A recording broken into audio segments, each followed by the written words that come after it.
Listen, I have an idea. It's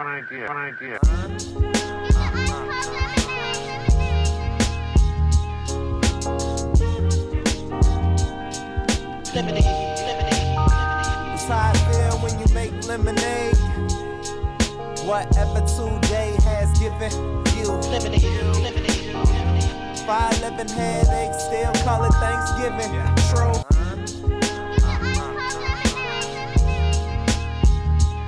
Welcome to another edition of the Super Dupa podcast. I'm your host, Rob Griggs, here with the super producer, Ez McMahon. Yes. What's going on, Rob? How you doing, man? I'm good, man. So what we got today, dog? Toronto Argonauts, Canadian Football League. Damn, bro. You got a hat house. I think I've worn this one on here before. I don't know, bro. I think I would remember that one. That's a new one. I feel like though when you said it, it sounded familiar, but the hat looked different. You probably got a different hat. No, I don't have. This is the only Toronto hat I have. Okay, you bought it. Oh wait, no, we went to Montreal. Sorry, thank you for checking out Super Dupa podcast. We don't take. I don't have a Montreal Alouettes hat. That's I got to the game, right? I got to work on it. We did go. That's we went to. Okay. That was years ago, man. We went to see long Montreal versus British Columbia. Yeah, but we got contracts. BC Lions. We got contracts. That's all we can say. We were there. Thank you for checking out Super Dupa pod. Do not take your listens lightly. Make sure you follow us on all socials. What up, Sarah? SUPA, DUPA, POD, and online at hp53productions.com. You'll find out her and additional content such as the Father Good podcast. And our own Edge Man with the Easy Smoke and GM podcast. They'll be getting on your feed soon with training camp. Well, training camp's open now. So have you guys recorded yet? We started. We're actually. I'm on a text thread with those guys now. We're trying to set up a time for this weekend. So. So yeah, hopefully this weekend we'll have a new episode to talk about the start of training camp. As we're a little over a weekend now, almost 2 weeks in. Wow, well, good stuff. You know, you got to get your Bears fix, your football fix. Follow Easy Smoke and G wherever you get this podcast. Also follow us on YouTube at HP53 Productions. We can see my salt and pepper beard. It's probably this is shout out to Bevel, man. I don't know. It's the ring light. It gotta be because it's shining on the pod. So whatever works. Sarah tag Bevel. No doubt. So as we got a good show for the people. Well, I think it's a good show every week, but it's a good show this week for sure. But before we get into our guests, man, did you see the story about Trump in the Smithsonian Museum? I have not seen this story. You can tell me about it. So listen, I just saw it before we started recording because I could tell I'm getting old as I turn on CNN first now. You know what I mean? It's like nothing wrong with that. I get it. It used to be ESPN. You know what I'm saying? That it's changed. It used to be ESPN. You know what I'm saying? Something ridiculous. It's legit CNN first. I didn't see what's happening in the world around me. But it said, but the Smithsonian National Museum, you know, if you don't know, that's a very big deal museum, has recently removed references to President Donald Trump's 2 impeachments from its impeachment exhibit. According to reports, this change happened in July 2025. And covered the removal of a temporary label. It highlighted Trump's impeachments alongside those of Andrew Johnson and Bill Clinton. The label was initially added as a short-term reflection of unfolding events, but was not meant as a permanent addition. I don't get it. That's revisionist history there. And listen, the impeachments happened. It happened, bro. You were impeached. So they were talking to a senator on CNN. It was the Abby Phillips. So shout out to Abby Phillip. But she had a Republican senator on there, and she's like, "How do you feel about this?" He's like, "Listen, I like to show the good, the bad, the ugly of anybody's history." He's like, for example, baseball. Barry Bonds should be in the Hall of Fame.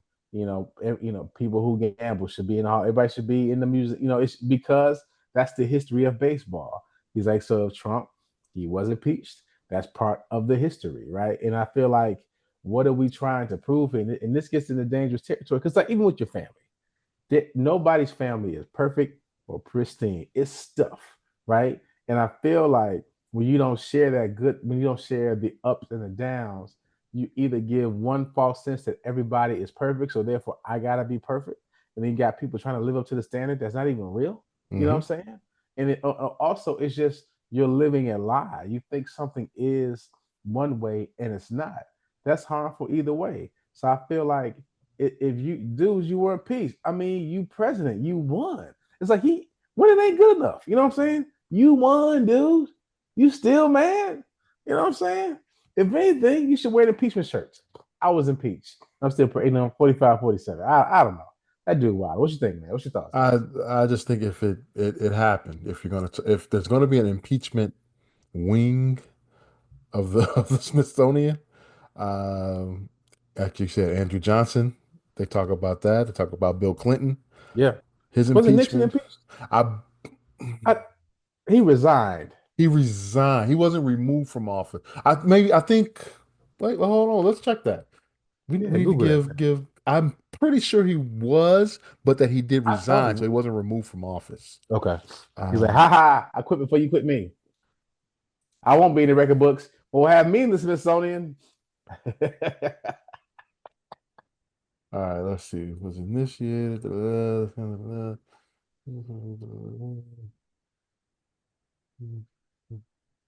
Yes. Ultimately, the House.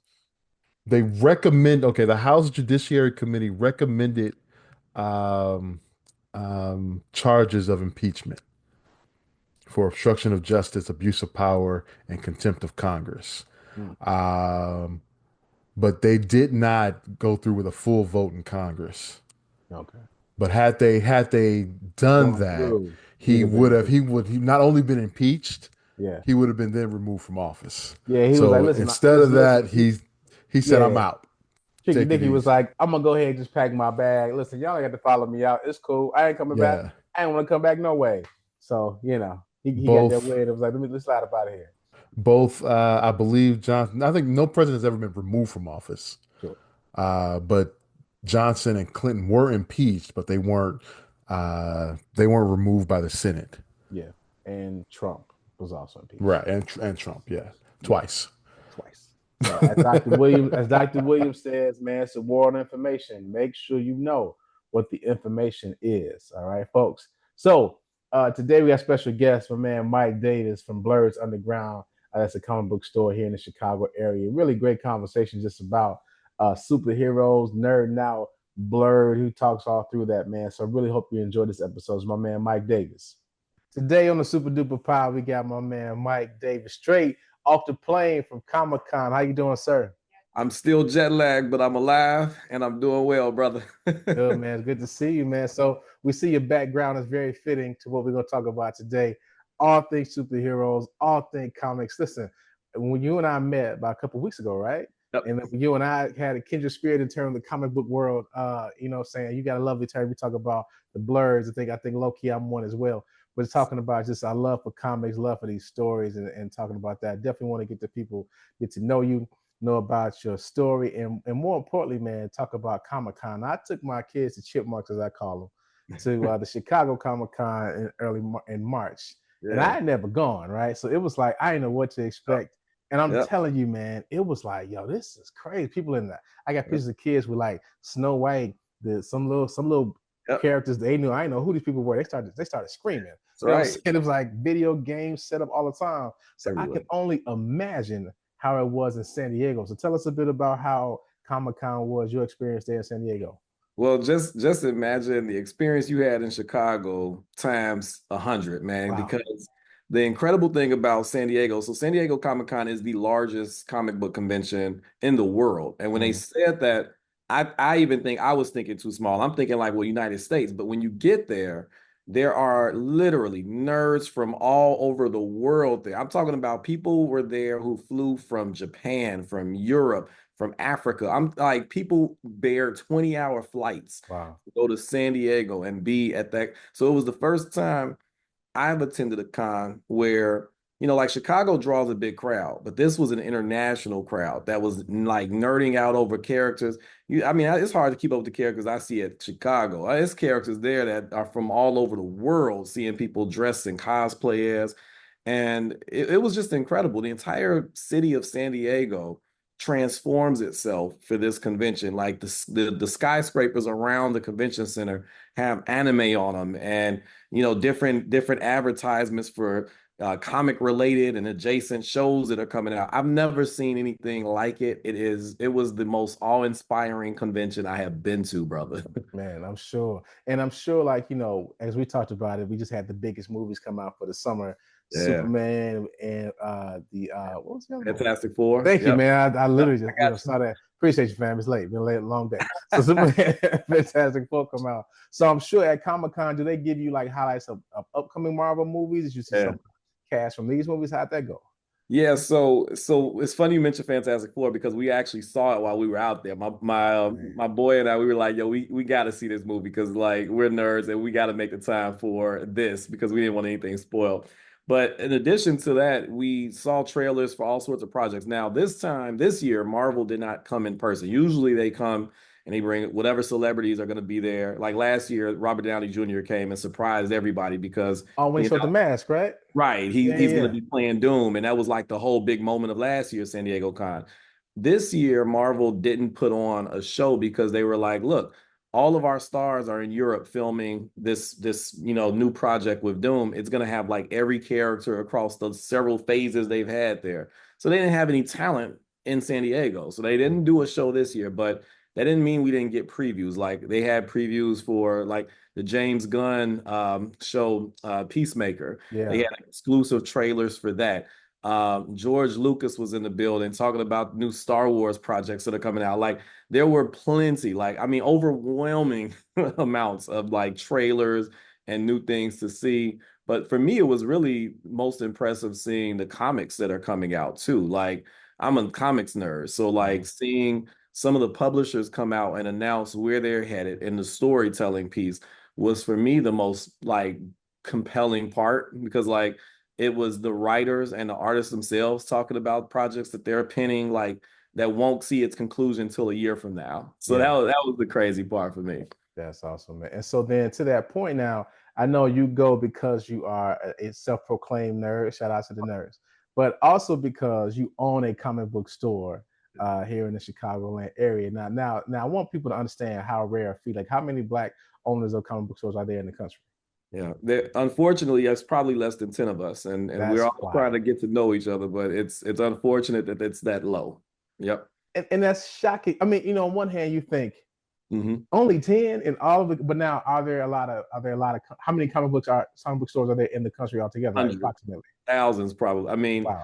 We are part of a retailers association, a comic retailers association that, I mean, they have stores in Spain and in different countries that, there are thousands of comic book shops that still exist, but only about 10 or less are Black owned. And even before getting into the space, we knew it was like, we knew what time it was. It wasn't like a secret. This has been an industry that had been predominantly, controlled by and owned by white middle-aged men. You know what I mean? And so we knew we were doing something different, but we didn't know how bad the situation really was until we got in. So like, I take pride when I tell people we're Black owned. I take an immense amount of pride in that. But I always say it's not enough for me to be a Black owned. I want to see more. I'm always encouraging folks, if you love this medium, get involved and own a part of it because we need more ownership of this space. It don't need to stop at Blerds Underground, but I'm glad that we are in it and that we have the ability now to change that narrative. Absolutely. And and as you said, you kind of led into my next question, like you are self-proclaimed BLERD, right? Oh, yeah. And we talked about I think when you and I met, we had a real interesting conversation about being a BLERD, right? And what that means. And initially when we were younger, it wasn't always a cool thing to do. Like being a nerd now is cool. All the nerds are rich. They got multi-million-dollar companies. Everybody want a nerd now. Right. But back then it wasn't always cool then, brother. Cool. And so I gotta imagine now you're in this space that you said predominantly white middle-aged male. Yeah. Now so did you ever feel like not an outcast, but you were outside in the comic space and then outside in your own space personally because not everybody was into what you were into? How did you feel like when you were younger in that way? Yeah, I mean, I think younger me was much more afraid to really lean into being a nerd the way that I am now presently. Like it was scary. I mean, I'm from the south side of Chicago, dog. So like you worry about coming off like, like you soft or your mark, you weird because those things. Because you can't have that. You can't have it. So it's only so far I would let it, like I had comics in the bag, but you'd have to know me to know they was in there. You know what I mean? Sure. Like, and I knew who in school I could talk to about nerd things, but it wasn't something I was as vocal about, right? So as a kid, I was a nerd. Anybody who knew me would know it, but it wasn't something I could flaunt flex the way that I can now. I tell kids these days, I'm jealous, bro, because it's like it's cool to be a nerd now, but it wasn't like that earlier on. And I think as I got older, the culture started to shift. Obviously there were more movies and TV projects that brought, these stories more into the forefront. But it was also, you get older and you just stop giving a, you know what I mean? Like, it's like, yo, this is who I am. This is Yeah. what it is. You know what I mean? And it was, I think, harder for me later in life because of the spaces where, I would go to, get comics and collect them where I felt othered. You know what I mean? Like Mm. there were stores in Chicago, I won't name them, but it was like stores I would go to where it's like I'm looking for community to talk about these books and get excited about them. And it was like I felt like I was being rushed out the door. I wasn't being engaged with. So, my homeboy and I talked about him, Marcel, my best friend I went to high school and college with, we got into a point where we were well into our careers. We made our money. And we just felt like, our passion for comics was sort of unfulfilled. And rather than begging people in these spaces to accept us to create those communities, we were like, yo, let's go create one ourselves. And Yeah. in some way invest in this space, own a piece of this space, and create the type of community we wanted to see. And that's kind of what we did. That's awesome, man. So tell us a bit more just how the store is doing now, the impact you've had in the community, and just how people can connect with the store for sure. Dude, the Blerds Underground is the dopest spot in the multiverse. Come buy some comics, dog. Yes, Like sir. it is full stop. Like I love the store. What we have created. I mean, we're going on our fourth year in business, man. And we set an intention at the start. Like we are not just in the business of selling books. We want to build an experience. Like we wanted that store to be something that people wanted to come back to and hang out in. And I feel like we really caught our stride. Like the store is thriving right now. Like it was an article I posted recently that talked about this trend nationwide that like all comic book stores right now are seeing massive increases, right, in their revenue year over year. Well, it said in the article it was only about 11% nationwide. We had like 50% where we were last year. We're finally starting to get the attention, the recognition, the partnership, the support that we were really looking for. The first 3 years, you're just building a brand. You're building it up. You know what I mean? But this year, a combination of great stories getting told, awesome, awesome customers who just love us, who love being at the store, our staff. I feel like everything is clicking on all cylinders right now, and we are having one of the best years that we've ever had because of it. I'm really grateful, brother. It's been amazing to witness, but it ain't always been this way. Like I Yeah, don't I want know, nobody out sure. there. Look, anybody interested into retail, into small business, know that they say the first 5 years are gonna be the hardest. Well, them first three are mother. Okay, like it took us a minute to get this confident with it. Sure. So do me a favor, man. I want you to define blurred for the audience, man. Oh yeah, I got you, brother. It's exactly as it sounds. It's Black Nerd. It is a Black Nerd, and it's a pseudonym I can't take credit for creating. It's been out there in the ether Yeah, for a minute, and I just always felt like, yo, that's us. You know what I mean? Like we nerd, but we nerd a little bit different over in our culture. You know what I mean? So sure.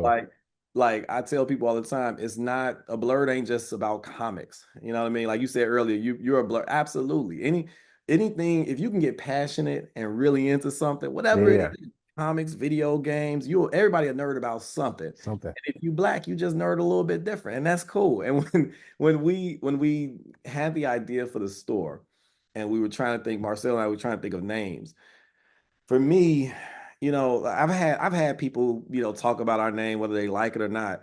But my thing was I wanted it to be intentionally Black. I wanted it to be in the name. You know what I mean? Because it Right. was every comic store I'd ever been to is some generic, like, alternate this or like, magic. Hmm. And it was like, Yeah, big they comics. Yeah, like kind of it's yeah, like and I good, get good.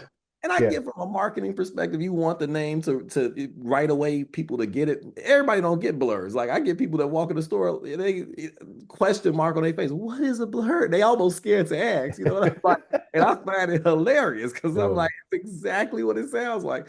But for Marcel and I, we wanted it to be something that when Black folks saw it, they understood the assignment. They know that word. They could put it together. And we wanted that identity to be part of who we were because that's who Marcel and I are. You know what I Yeah, mean? Like we are Blerds, and this is the underground that we've created. So we did that yeah. for the purpose of that. And I think the thing is, most people, like you said, it doesn't black, white, whatever. It's like it doesn't. You nerd out about something, but I think as a black person, we always have this duality that we have to live with the world that we in, right? Even and you gotta sometimes be a certain way. Well, they tell you should be a certain way in some spaces and be yourself. And so it's I think to your point, being truly black and truly free. Shout out to Dr. Williams. Is just being yourself, no matter how that comes out, right? It's still being unapologetically black, right? But you are yourself in that particular space. And like you said, like I got a friend, she probably listening, she probably gonna hate me, like, so she goes to balloon conventions. Once I found this out, I cracked up, but she was dead serious. Like, nah, dog. We be making balloons. We got these things. It's like, what? Where do you find these people? Shout out to Brother. So, but it's like everybody got something, man. Like, everybody got something. Everybody has something they know about, man. You know what I mean? Man. Depending on the type of music, you might listen to Nas and whatever, but I also play that wham in the background when y'all leave. That wham is going on, right? Wham slap, right? It does. Hey, man, that's me. So, but the thing is, I think we just got to get to a point where it's like it doesn't make you any less of what you are because this is what you like, right? I can still be this baseline. I'm always going to be black. That's never going to change about me, but I can still enjoy these things. I think what you said was perfect. I can bring the way I am in my culture. I can bring that to this community and bring a whole new different perspective to how you guys are celebrating it and putting it forward, man. That's something. That's something. So listen, with that, let's go ahead and nerd out a bit about these movies, man. Because I know you. Let's. I've been waiting for you, dog. I ain't talking about nobody with these yet. I said, nothing. Man, let's hit it. Let's go. Now, you told me how much you love Superman. So we'll start with Superman first. You know what I mean? The pod low key is named after Superman to a degree. Super Duper. Shout out to Superman. So tell me your initial thoughts on the Superman movie. I loved it. Right away, I loved the movie. I loved the tone of the movie. Yeah. I'm glad that they got back to a campier Superman. You know what I mean? Because as a person who's read Superman over the years, that is his character. Now, no shade or anything to Cavill. I think he did an amazing job, but those movies were so dark, and they were, and they had to be. Yeah, and they had to be for Snyder's universe, but like Superman is corn in the books, like that OG golly, like that's Superman. Like, and it's almost like, taking that out almost changes the character a bit. I like the fact that this movie was bold enough to bring that back, to bring humor and levity back into the mix. And what I really loved is that they didn't pretend like Superman existed in a world without other heroes. The fact that they brought in, Mr. Terrific, who I thought stole the show. Like, I mean, brother, every scene he was in, he snatched, right? Like, to bring in Green Lanterns and not have to do a ton of backstory, because that's the other thing. When they bring these characters and they relaunch these, you always get these origin stories. It was like Superman gave you a quick thing in the beginning. Like, the story already. This is who he is. This is where he came from. And he's been Superman already for a little while. Oh, and he dating Lois Lane. Now let's get on to this movie. I love that. And the pacing of it. I love Lex. Like, I thought the guy, I think that this was one of my favorite depiction of Lex because it took him through the journey, right? Like, Lex always starts as this very confident, brilliant mind. Like, he's the guy in the room everybody want to be around. But the more things don't go his way, you see him slip further into madness. And by the time that movie concluded and you saw how mad that brother was, like, when he gave that speech about how much he hated Superman, it was real. You felt it. I mean, that is textbook Lex Luthor right there. And I was like, everybody to me brought it. That movie was excellent, brother. Yeah, it was a great movie to your point. Every actor, every scene was just really fantastic, man. And the thing is this, it was a really good time. So I took myself on this personal exercise. I watched all the Superman movies, right? Just like the real old school Christopher Reeves movies. So I gotta say, it's been a minute. So it took me a minute to like recalibrate my mind to what it was. The first two I'm cool with. The first two, even the bad effects, it was like you're not really flying. I mean, they got him on a truck just rolling by. It's horrible. But then the third and the fourth, and I was like, what is happening here? Who stopped the good writing? Yeah. And then you watch Superman Returns. It's like, what's happening? And then Henry Cavill, to your point, it was darker, but it was better than it had been in the previous movies, right? So, but it was good to see this evolution of a Superman movie, like take all these little elements, all the good things of it, and then give you a good time. I feel like we've forgotten to have a good time in movies. You and I tried a text thread just about Yeah. every movie can't be in game, right? It's like you can't compare every girl to Beyonce because you'll never go out. So then Right. so Right. every movie can't be that. So you got to take that out. If you take that out your head, this was a great movie. Yes. And, On its own. enjoyable on its Yes. own. For Yep. sure. Agree. I totally agree. And Yep. I think, you know, as everybody knows or should know, since we know now we can do this. James Gunn is taking, you know, he had directed Guardians of the Galaxy with Marvel, came over and he's now the head guy at DC, and he's going to make this new DC universe because they've been getting slapped, slapped by Marvel and no universe. So this is the beginning of the DCU. So you know, we'll see how it goes. I'm hearing though, like, you know, they got Matt Reeves as Batman, but then they're going to get another Batman. What do you feel about that with the two Batman in the same universe? I kid you not, man. That's the $100 million question. I don't have an answer for it, and I hope to God James Gunn does, because it is the oddest thing in the world. But I tell people what my assumption is, because I'm not in those rooms, but I assume that when Matt Reeves got the contract to do his trilogy, he was doing it back then. The Snyderverse was still alive and well, and I think the fact that he was doing his own projects at the same time that Snyder had his Batman, because remember, this ain't the first time two Batmans existed. The Batman came out around the same time that Snyder had Ben Affleck playing Batman. So who was a great Batman, by the way. He did. He was a great Batman. He deserved his own movie. He really should have got one. He was great as Batman. Yeah, I would have loved to see it, but I think there's existed two Batmans, and it's gonna be weird to have two exist again. But I think people will get it. You know what I mean? Like, just like we got it when Snyder had it and the Batman was announced. You know, you understand they're separate projects, but I do think that with Gunn building up his own universe, they have to be really careful how they play it, because release dates getting too close. People looking at this depiction and then that depiction, and like, are they the same character? It can get murky, but I understand why James can't necessarily, because you can't fold that Batman, Matt Reeves Batman, into this universe Gunn has created. It's because he's too gritty for this one. But and I think also Matt Reeves is taking forever to make these movies. That's what's messing it up. It's like if the Batman was kind of about to come out now, then it's like, all right, you know, we'll just see that one and keep it moving. But that's all this time in between is making it a bit. It's like, well, somebody should make a Batman, right? I agree. It's been a while, and I think he just recently announced that he's got the script done. He sent a copy to Snyder's. I'm sorry, to Gunn, and Gunn saw it and said it was good. So I think he's making progress. But you're right, it took him a while. Matt Reeves wants to be Christopher Nolan. Like, he wants to have his trilogy his way. He wants to tell that full story. But it ain't mapped out. And so I hope he knows where it's going, and that it's a great trilogy on its own. I like the first one. I think there's more the story that can be told. But we just gonna have to see, man. I think Gunn's got something. If he does a Batman solo project, that's when it's gonna get real weird, because he's talking about doing Batman Brave and the Bold, and you got Batman 2 coming out. See, Snyder didn't do that. Snyder was like, this is a Batman that only exists over here in the Justice League, but two independent Batman projects could make it get a little weird, and I guess we just gonna have to like separate the two in our head.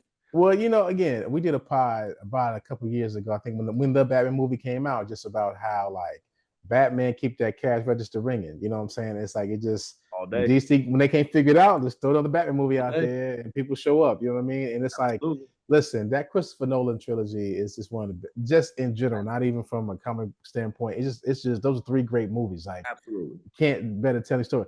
Sidebar. Okay, I hear a lot of people say they don't like. So it's the Batman Begins, the Dark Knight Rises. I've heard people say they don't like Dark Knight Rises.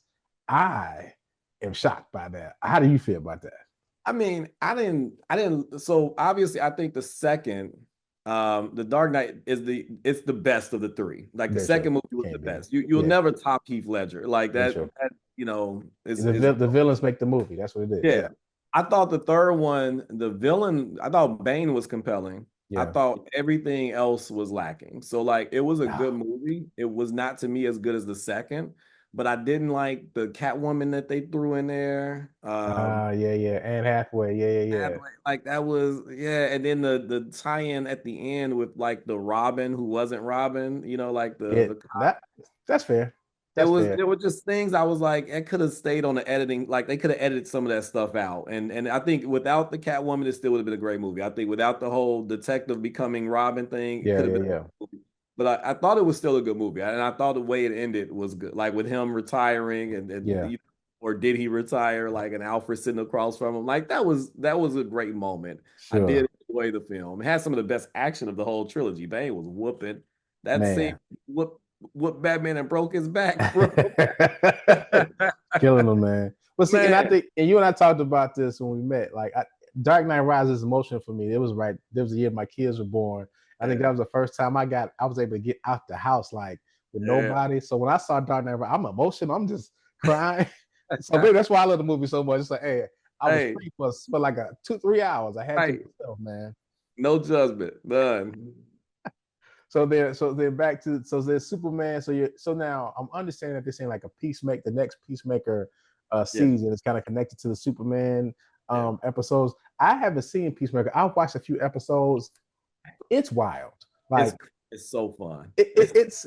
I just was like, I had it on. Like, I just have it on, just so I can catch. I was like, this is nuts. They're It, nuts. it is. Like, And that's what I I said, love it's about it. It's nuts. It's nuts. nuts. You don't see where it's you don't see where I don't know what's happening. I don't know oh, what's going on, man. I cannot wait to the new season. I mean, every episode I'm dying laughing. Like Yeah. John Cena is a fool, and that Yeah. dude, the way he played that character, the eagle, like all of Yeah. it, It's just so nuts. hilarious and Insane. so good. I'm so excited, man. The trailer for the new one. Did you see the new trailer? It looks So yeah, I'm trying to stay away from this so I can just watch season yeah, one. Because here's my thing with trailers, man. Like, I don't know, but I'm the kind of guy like I can figure out a movie or kind of figure out where it's going with the trailers. So I try yeah, to stay away from them. Like, that's why I love, like, remember when the Matrix came out, you had when you sat down, you realized, what am I about to watch? You had no clue what you were watching. yeah, So that's yeah, why I think that most of the movie it was just a surprise. Like, yeah. so I like to keep that same feeling as much as I can with Feel most you? movies. Yeah. So Fantastic Four. What are your thoughts on Fantastic Four? So that's again, I think both Marvel and DC had hits this summer. Sure. I would put Fantastic Four neck and neck with Superman, how I felt there. I thought it was a great film. I was surprised by it because I went in with very low expectations. Like I could Mm-hmm. be honest, I am not a Fantastic Four fan. As a Mm-hmm. comic reader, I ain't never read a single Fantastic Four story. Hope I don't make anybody mad on that. They just ain't my team. I've never really enjoyed them. I didn't even Yeah. like the movies. Like all the prior movies they made, I never really liked any of them, especially that one with Michael B. Jordan. Love the brother. That was a bad listen. That's Trash. like Superman Returns almost. Right. You know what I That mean? was It's like what y'all trash. doing with this? None So of it made sense. It was just like what y'all trying too hard. so bad. It was But so bad. I was listening to this podcast, the Midnight Boys. Pew pew. Shout out to y'all. And like they made a couple good points. Like the Fantastic Four are just zany characters in general. Like a stretchy man, a Yeah. big rock, an Yeah. invisible woman, and a dude who's on fire. And it's like that's always hard to make them contemporary. I thought that was a very good point that they were making about those people. And because those stories are just to your point, they were some of the Marvel's first family, some of the oldest comics. It's like Yeah. it's difficult to update these things, and every time you try to make them updated, it I comes know. out weird. Which is why I think the movie worked because it was still in this. It was in the '60s kind Right. of still mode. Right. Yeah. I think that worked really well for it. And I'll be honest too, I wasn't thrilled about the casting at first. Like especially particularly with Pedro playing Really? Reed. Yeah. I don't get me wrong. I love Pedro Pascal. Like he's one of my favorite actors. I've loved that brother since Game of Thrones. I think everything he does is great. But I was a fan of John Krasinski. So the dude from The I would Office agree. I would played agree. When you Mr. saw him, Fantastic, yeah, in the Doctor Doctor Strange. Strange movie, yeah. I was like, yo, give me more of him. I Yeah. wanted him to play Reed. And so when they cast Pedro, I'm like, I ain't really see it at first. I'm like, I don't see Reed and Pedro. Like I could see him in Krasinski. I just didn't Yeah. see him in Pedro. And I was completely wrong. When I went into the movie, bro, like the first 10, 15 minutes of the movie, I was like, he's it. Like Pedro nailed Yeah. the speech, the pattern, the dorkiness. Like Reed is a nerd all day, every day. Like And the socially inept to a degree. You know what I yeah, mean? Yeah. he captured the character, and I think that too. Like the one thing it made me realize too is like you said earlier, the Fantastic Four was like a family, the Marvel's first family, right? This movie was so much about family, Oh yeah. and it's like they brought that in the forefront. So really, it was, and I've been telling people this all week.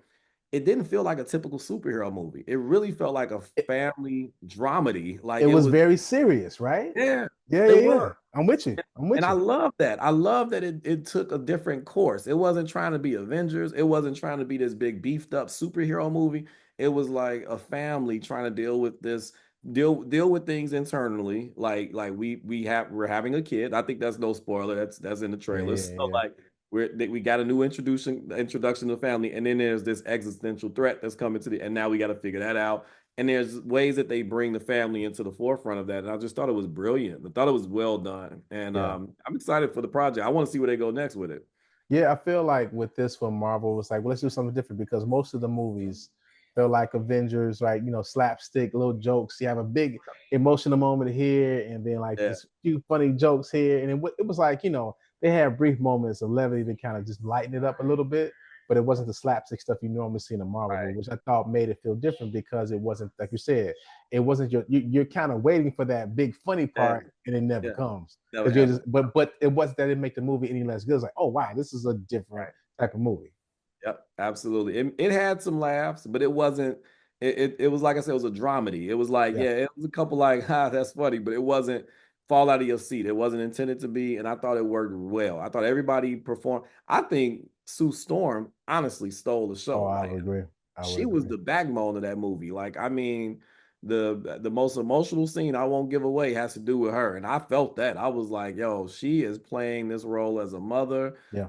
as a hero, all of it, and just I think she bodied that movie, that role. Yeah. I mean, the only thing I would say that on the nose speech to the crowd won't give it away, but it was like, okay, that's a little bit on the nose. But more Yeah, than it, but outside of that though, to your point, she was great as Sue Storm. And it was cool that like, you know, they put her such at the forefront of the movie. And you know, she ends up, you know, really being a strong character in the movie. And it's like to your point about Reed Richards, you know, he's the smartest man on yeah, earth.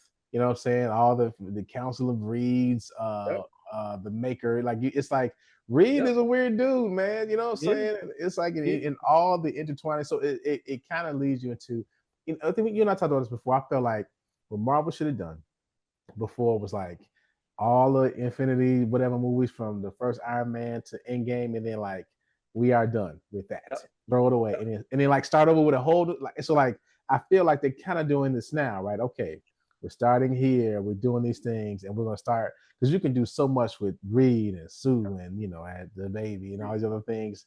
And I don't want to give away the stinger, but I'm sure you've seen it on YouTube already, right? If you're listening to this, you ain't turned this off yet, you already nerding out and know what we're talking about.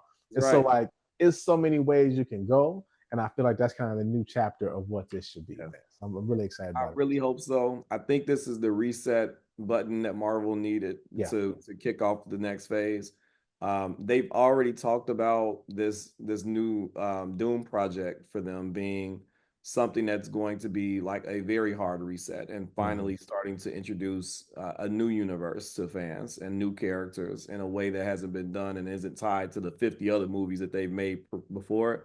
And I hope that's what it is. I mean, I loved living through all of this with from the first Iron Man movie up to now. It's been a great ride, but I think it is fatigued at this point, and it could use the reset. Yeah. I think Marvel. And again, these are assumptions. I'm not in the room, but I think that Marvel had a plan for after Endgame that would have involved more of Black Panther, and Yeah. then with the timely death of Chadwick Boseman, I think they struggled trying to figure out how to make because I think he was gearing up to be the face of the next phase for Yeah. them. Yeah. Yeah. And once he passed, I think Marvel tried some things. They brought the Kang in, and then Majors got into his trouble, Mm-hmm. and they just couldn't get their footing. And I think right now they recognize it, and I'm hoping because a lot of people have said things about Robert Downey Jr. coming back as Doom. Oh, why would he do that? It's weird. He's Iron Man. Why would he come back to do this project? I tell people all the time. I think he saw a script and he saw a plan that was too good to pass up. That would help pivot Marvel back onto it because like Iron Man was his legacy. He talks about what that did for his career. And those of us who were around and know what he went through as an individual Sure. to get Sure. that role, it transformed his career and his life. It for me, risking that legacy to come back as another character is something he would not have done lightly. He didn't need the accolades. The brother just got an Academy Award for Oppenheimer, He's one And of the highest good. Hollywood actors ever. He can't get no more money. Like, I don't think those things influenced him to do this. I think he really did see some script and hear a plan from Feige and the rest that was just compelling enough for him to say, okay, I'll do this. And Yeah. I'm really excited to see what that was. You know, and I'm reading this book, the MCU, like just about the business of the MCU and how it started by Joanna Robbins, I think is her name. And so it's interesting because it talks about like the business behind the MCU and how it got started. I think people don't realize how difficult it is to make a movie. So you know, I know again, I guess I'm a self-proclaimed blerd. I'm in the group as well. Like you know, we hard on them. It's like, hey, make better movies, but it's like I work in advertising, and like you know, it take a whole 12 hours day shoot to shoot a 30-second spot. They Yep. shoot a 2-hour movie. You know what I'm saying? It takes like so many things to go together. So like it's just amazing that they can put a movie like the Fantastic Four and even Superman together with all the effects. Because again, I rewatched the 1978 Superman. Yep. Those effects were like, listen, let's see if this rope works. Let's see. You know, throw ketchup. Blood. Oh, That's what we were dealing with in that movie. And it looked like legit he was flying in this latest one. So like you got to go back and watch the old to appreciate what we got, we got today. Oh yeah. I go back and watch it all the time. That's my favorite version of the character, man. I love Superman, the original film. Gotta ask you, man. So, what did you think of Superman 3 for real? The one with Richard Pryor? Because I was watching this, like, do people like this movie? It's one of the hardest Superman movies to see. Oh my It was god awful. It was one of the worst. They just told Richard, like, just go in there and cook. Just talk until we say cut. It's like, what are you? The story don't match. Nothing made sense. That movie introduced us to dark, drunk Superman and like the clone or something. It was like, what? And then when they were fighting each other, it's like this. What is going? Listen, I had to rewind it, Mike, because I was like, did I skip something? You know, I was like, did I miss something? It was bad. But you know what? Listening to documentaries and stuff about the trilogy. I mean, I think Christopher Reeves was going through a divorce at the time or something, and they lost a writer, and then they thought Pryor, like you said, would just come in and cook, and it was trash, but on multiple levels. It's probably one of the it is the worst in my opinion. I actually enjoyed 4 a little bit. Like I 4 thought wasn't as bad. 4 was okay, but yeah, 3 was probably the worst Superman project. Absolutely, man. So now you know we talked about the movies, man. So we got people who are listening who may not like be into the MCU or the DCU or even comics like you and I are. If somebody's like, I want to get into comic books, tell me 2 or 3 that I should check out right now. Well, I mean, I would say that most of the stories that are being told, especially your independent publishers, are not the typical hero stories, right? So you don't have to be in love with DC, Marvel, or hero stories to get involved in comics. Like one of my favorite books right now is a book called Bitterroot, and it is written by 3 brothers, Sanford Green, Chuck Brown, and David Walker. And these gentlemen have published a book that, in my opinion, is one of the best written, best animated books. And it's all about Black folks killing demons who are transformed out of their hatred, white folks who are transformed from their hatred into demons. And then this family of Black folks coming and slay those demons. And it is hilarious. It is great. It's a family book. And, to me, it's very much like Sinners in that way. It's a history piece. So like when I tell people like there are books that align with what you like. If you like the movie Sinners and you want more of that, I can give you 2 or 3 book recommendations right now that could feed the need and give you better stories just as well told as Sinners. I think there's a book out there for everyone. You know what I mean? Like I look at the success of The Boys. The Boys is a TV show on Amazon Prime. It's about heroes, but it's a hilarious show about heroes. They got them dying and killing people and all these weird subplots. The Boys was a graphic novel. You know what I mean? There's, to me, no shortage of great stories being told.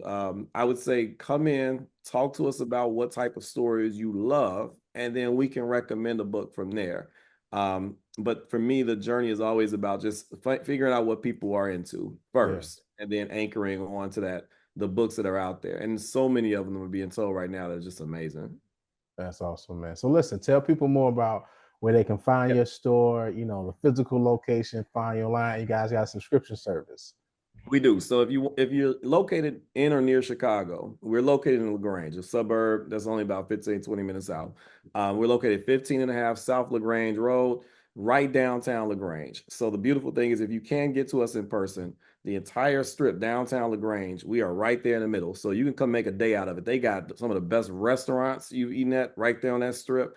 They've got all these like boutiques and shops and different things you could pop in and out of.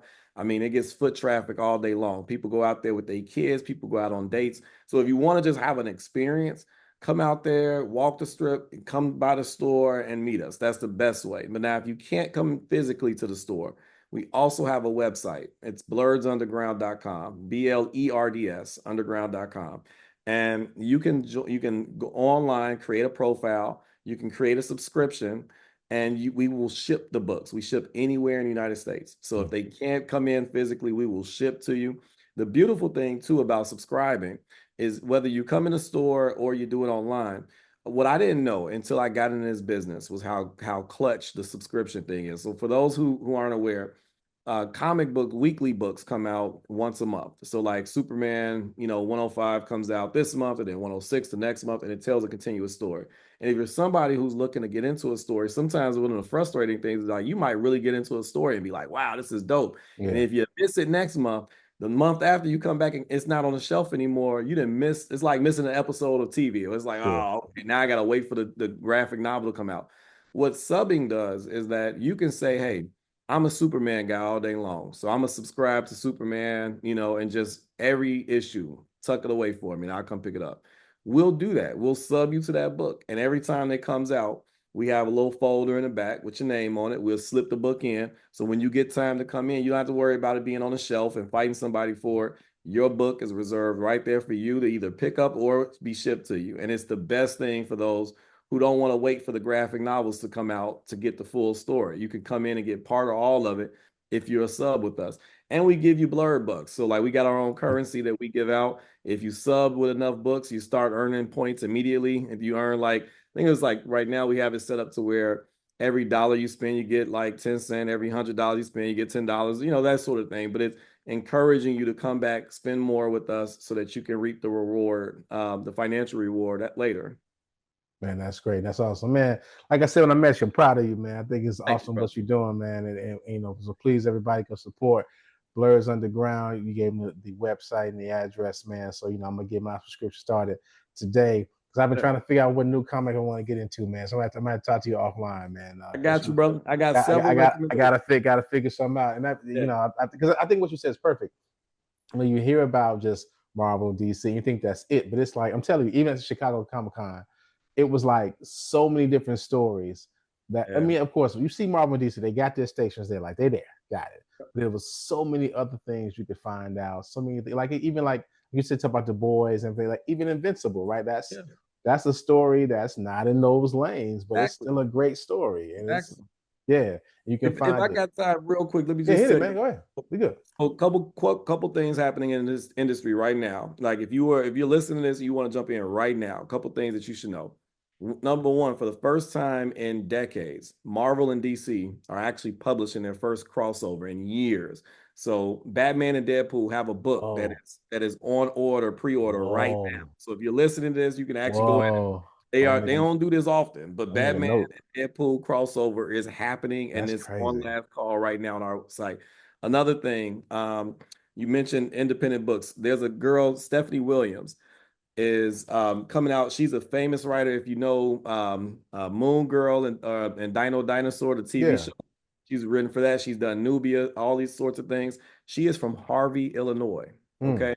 This sister is bad. She's one of the hottest in the industry right now. She's got a book coming out called Roots of Madness that is hot. I so suggest it and support the sister. Like I said, she's from the South Side. She's from Harvey. Let's support our own. But there are those type of books that are out, that are coming out, and Batman's relaunching a #1. So anyway, look, I can go on all day. There are a lot of hot titles. Go on our site and check them out, or call or come to the store. We will direct and guide you to it. Yeah, man, we definitely will have you back on when they got some more movies and flicks. We'll work on some stuff together, man, for sure. Thank you, brother. But Mike, give us the website one more time. Sure. It's Blerds Underground, BLERDS underground.com. Or you can follow us on social media. We're on Facebook and TikTok and Instagram at Blerds Underground. So however you need to get to us, if it's not in person, reach us there. Oh man, you should run for office one day.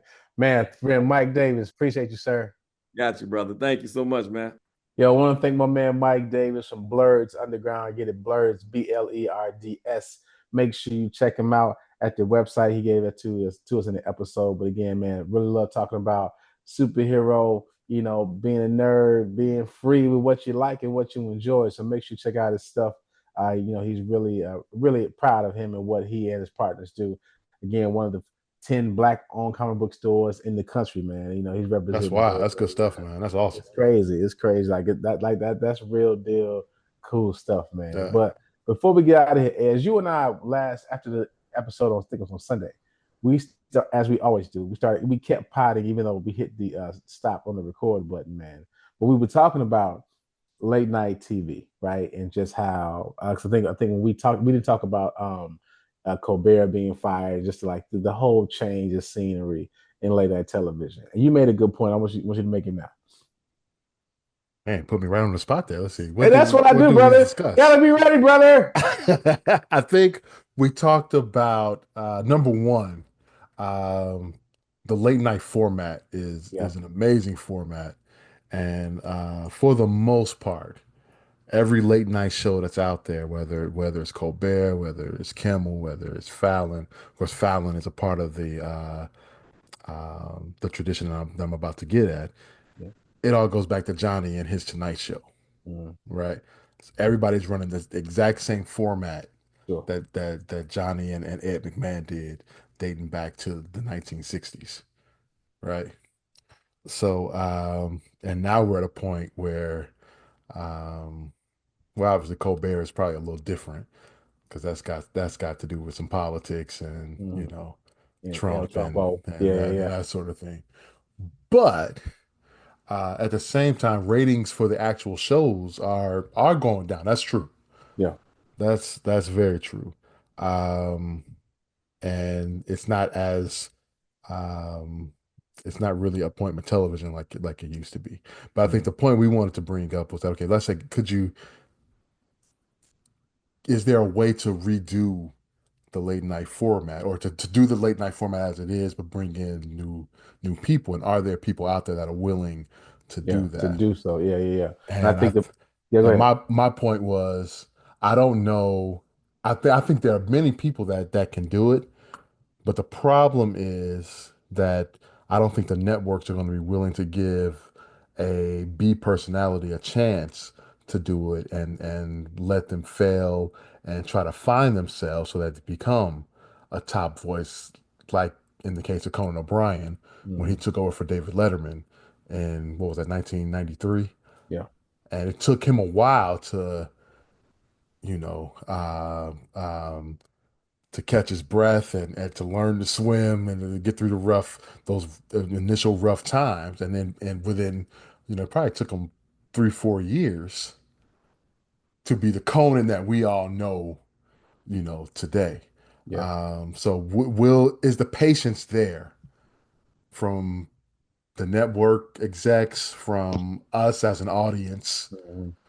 Is the patience there to allow that process to take place? I don't know. Well, I don't think it is. Because Seinfeld is considered one of the greatest shows ever, right? By culture standards. Yeah. But I mean, the first couple of years, they weren't doing that well, but they just kind of stuck with it. And I think now, if a show doesn't do well in the first year, it's gone. It's gone. It's out. Yeah. You don't even get a chance to do that anymore. And it's like, and you think about all the people who are big stars now. They didn't just, like, even Kevin Hart. Kevin Hart is everywhere now. But Kevin Hart, you remember he was on Comic View and, kind of, okay, this is Kevin Hart. He tells his own story in little stores, comedy, shops. It's like, it takes a minute. And I guess it's different than just like working your way up the ladder and having patience. But I think both go hand in hand. I think your larger point was way better. It was like, do we have patience just in general as a culture? And the answer is no. Because, I mean, we think about it now. Think about the albums and music. It's either a classic or it's trash. It's like, well, maybe it's okay, but the more you listen to it, You love it. You know what I mean? Yeah. That happens a lot. Like that's something you hear album a year later or a song, and you're like, yo, that song is amazing. I didn't realize that. That was Jay-Z's early works. Well, not Reasonable Doubt was a banker from the Yeah, get-go. from the get-go, yeah. But volume 2 and Yeah. volume 3, even though it Volume 3 had is busting. Yeah. volume 3 had Big Pimpin' on it, Yeah. right? But it took a while for me to, digest that album and say, you know what, okay, I like this, I like that, So Mhm. patience Yeah. is what it is. I don't know that we do that. We do that now Yeah, because we want in to, the because the thing is, 2020s. because we've seen people get quote unquote famous fast. And sometimes we think it from our vantage point is fast. Let us believe it's fast, maybe not so fast as we think. But I mean, there are ways to blow. Remember how viral was the word everybody was using? Hmm. Want to go viral, want to be viral, because like I got to do this now. We got to make it now. But sometimes it's like, why don't you just work on it and make it work until it's like, then once it's undeniable and you put the time in to make it last. And I think that's something we don't value enough anymore. Like, even with ourselves, it's just if it's not happening now, like weight loss and fitness, it's not a like it happens next week. This is a now your life that Yeah. you are living. You know what I'm saying? It just takes it over time, ups and downs and outs. So we encourage you guys just remember, are you being patient with yourselves? Are you being patient with the things around you? You know what I'm saying? Because some things just deserve a measure of patience. Right? They just deserve, hey, this is gonna take some time to try this out. And honestly, if it still doesn't work, I put the time in, right? I put the time in, I saw it all the way through. I gave it a real good shot. It wasn't working. But we're too often. Now it's not working now. Throw it away. And now like that was your thing. If you just would have gave it a little more time, that was the one that was gonna make it a big star. So, I hope we don't get away from having patience and entertainment because think about all the things and the art that we're missing and the entertainment that we're missing out on just because these people aren't getting the shot that they should or really have the space to get and they just kind of wallow in. Because I mean, one thing I always notice is about Chicago. Remember riding the train and you would hear people singing like, "Man, you sound better than people on the radio." Yeah. You know what I mean? People just they ain't had a shot for whatever reason, man. So I hate to see wasted talent, but I hope we are giving just ourselves personally the entertainment we like, the music we like. Just if you like something, maybe okay, it's cool. The next album might be a little bit better because we are supporting these folks. Because also that's a confidence thing. If you just give me the time to work the kinks out, like even in sports, right? It's just people need patience to be the best point. Like Steph Curry. People think again, Steph Curry came in the league killing. Nope. No. You know what I'm saying? He was almost out the league. He The had Bucks. some injury issues. He had an ankle issue. Yeah. And took a real light deal. They was like, we give you a couple bucks. And then he became the chef. And guess what? He ain't look back. When it's max time, he like, yeah, give me all of it. And they like, yeah, whatever, Steph. We give a couple. We got some more change in the couches, I think, sir, for you, man. So that's the word of the day: patience. And shout it back to our guest.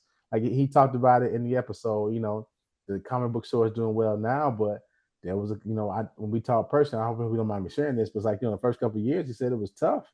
Like they all was kind of close. Like, should we do this? Should we continue? And now you look, man.